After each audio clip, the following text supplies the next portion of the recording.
Welcome to Ash Wednesday and the Lent Experience. The Lent Experience is designed to bridge two worlds.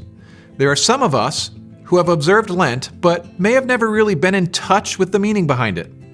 Others of us have no idea what Lent is or why we should even care. Wherever you are on that spectrum, our hope is that by participating in the Lent Experience that you get a clearer picture of who you are, who Jesus is, how your life and your life after death has been impacted by the crucifixion and resurrection of Jesus. Now, I'm going to admit right here at the start that I also have a secondary goal. That is that the things you are challenged to do each week would become a regular part of your life. So, let's get started. Have you ever wondered why Christmas is always on the same day, but Easter moves around every year? The answer to that question actually helps us understand the liturgical calendar better. Lent is a season in the liturgical calendar, and the liturgical calendar is simply a Jesus-focused way to think about the calendar year. It challenges us to focus on different things in different seasons. Now, in our busy world, a little focus is a good thing. The idea was taken from the Jewish calendar. The Jewish people celebrate feasts and festivals throughout the year. All of them meant to remember specific things about God, both who He is and what He has done. Most of them were instituted and commanded by God to be observed by His people.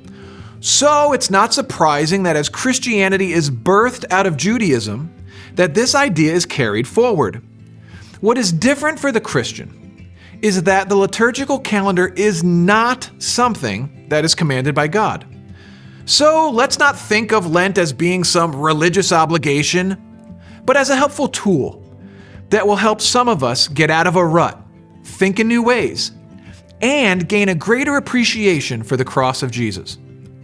Now, as Christianity grew and spread, they took the feast and festival idea and they applied it to Jesus. For example, in 1 Corinthians chapter 5, we have evidence that the Jewish Passover feast was being reappropriated to commemorate the crucifixion, referring to Jesus as, quote, the Passover Lamb. Now, as is the case today, not all feasts and festivals, think parties, are focused on the one true God. Quite the contrary, right? So in the first few centuries AD, you have all kinds of Roman, secular, and pagan festivals. So the Christians cleverly thought, hey, let's take these godless festivals and make them about Jesus. Christmas, the celebration of the birth of the Messiah, was put on December 25th, not because they thought that was actually the day that Jesus was born, but because December 25th was declared by Roman Emperor Aurelian in 247 AD to be a festival to the Syrian sun god of Emesa, who he gave a new Roman name, Sol Invictus. The Christians essentially said, no thanks, we'll take that day and worship Jesus. That's why most of us celebrate Christmas on December 25th. So why does Easter move around? Well, it's a bit complicated. Here goes. The word Easter comes from the fact that there was a pagan springtime festival for the fertility goddess Esther. Now, that explains all of the eggs and bunnies. They're symbols of fertility. Here we have another case of Christians replacing a pagan festival. Now you can also understand why some Christians don't even like calling it Easter.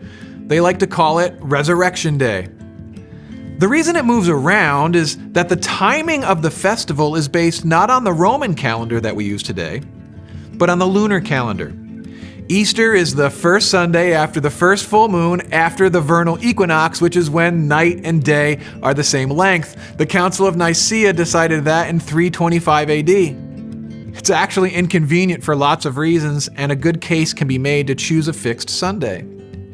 If we base the date on when historians can best figure as the actual date of the resurrection could be celebrated on the second Sunday of April each year.